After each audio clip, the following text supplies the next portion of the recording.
What's up and welcome back. I'm John Stark from MapMovieGuy.com, your favorite blind film critic, and today I'm going to talk about Cobra Kai, Season 6, Episode 9. This is a recap of things that have been happening. I'm watching this show slowly, and when I have an opportunity to throw in another TV review, I'm throwing in another Cobra Kai episode.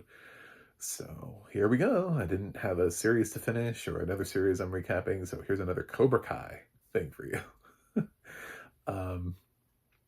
And we got an answer to who drops out now that Kenny and Miguel have both returned, and they went with the most logical choice, which was Devin, who did not earn her spot, which means this is a very dude-centric team, with a lot of male coaches and 5 male competitors. Although Devin stays, she's there for moral support. They didn't send her home. So she's there later on when the team is having this rallying cry at the end of the episode. So she has a moment with Kenny and where she apologizes, and then she kind of disappears because she's not fighting anymore. So Kenny gets tagged in, and the whole thing, there's this tournament where it's about tagging people in to fight, and they're trying to get to the finals, and one of these dojos is not going to make it. Either Miyagi-Do, Cobra Kai, or Silver's dojo is not going to make it. We also get the backstory of how Silver got to get this dojo, although it doesn't really talk about how he evaded, because I definitely remember him being arrested. I don't really know what happened to him. Where'd he go? So he just kind of seems to be in a position where he's and his financial advisor is you can't just go around buying dojos, they're not financially sound. He's I don't care. And he finds this guy who's been disgraced, but technically has a dojo that won the previous year.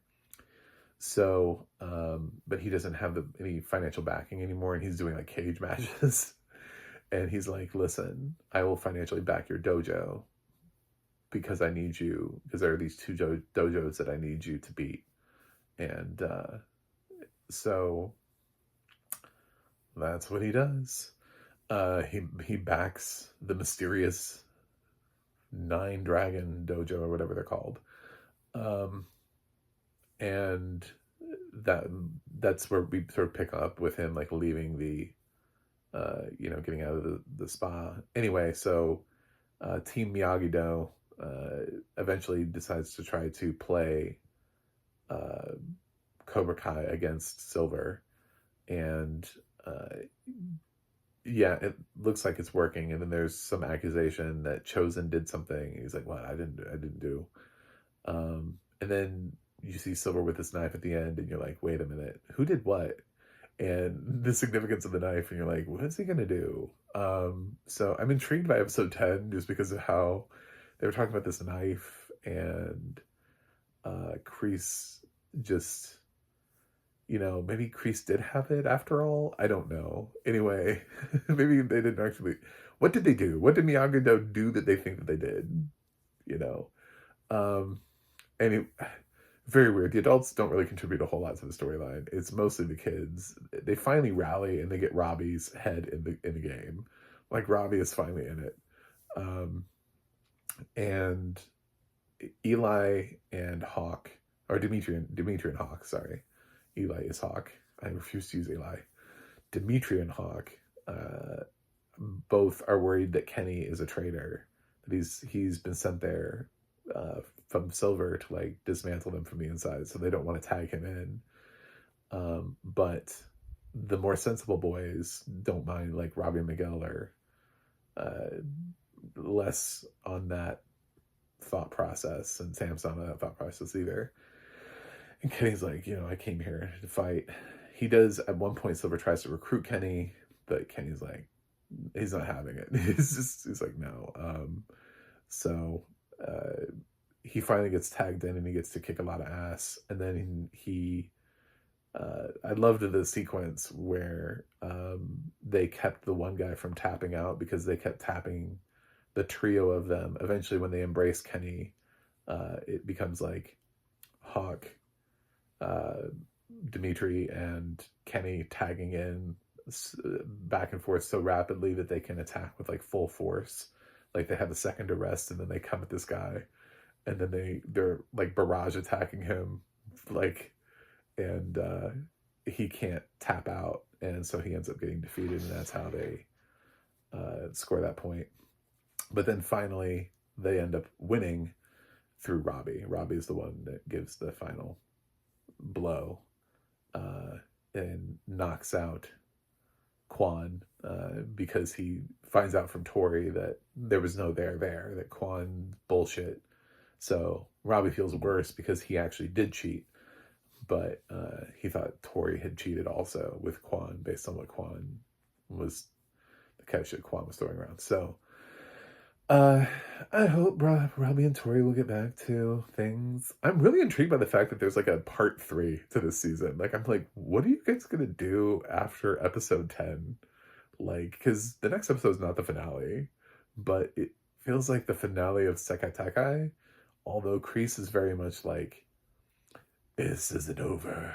So maybe it's not. Maybe like the final battle isn't the next episode, and we're gonna push that into the third part. And Kreese is going to do something that's going to delay it.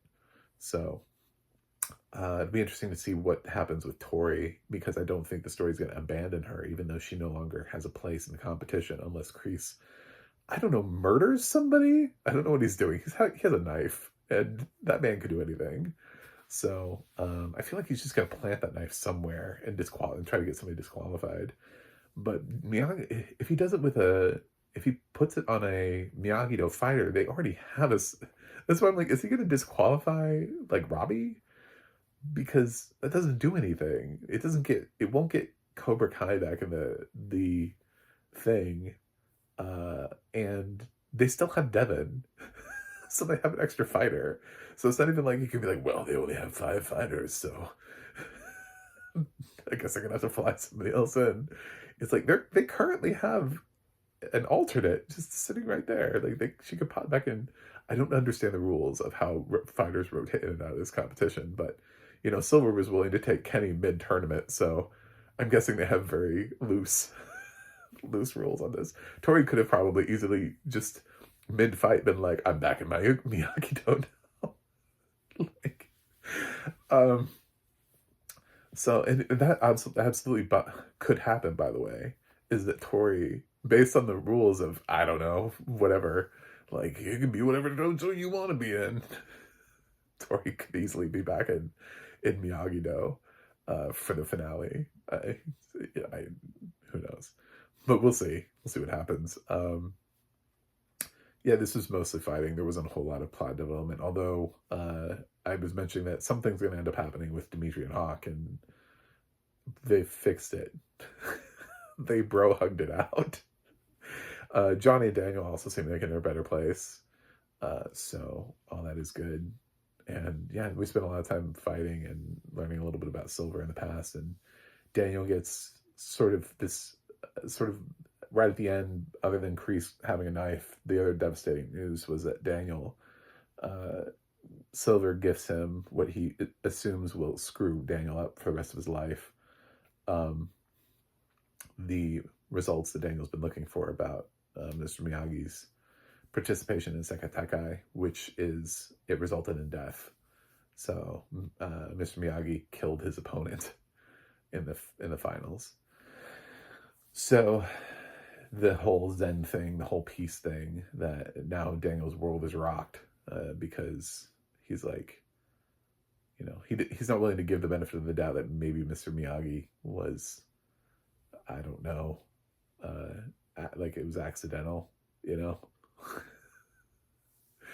But sure, let's assume that he was a murderer back in the day and he saw it better. But anyway, I don't know. But I like this episode a little bit better. I'm going to give Cobra Kai season 6, episode 9 I'll give it an A-. I thought the fighting was really cool. So, and that's basically what this show is. It's fighting with plot. So thanks for watching. Thanks for subscribing. I'll see you guys on the other side.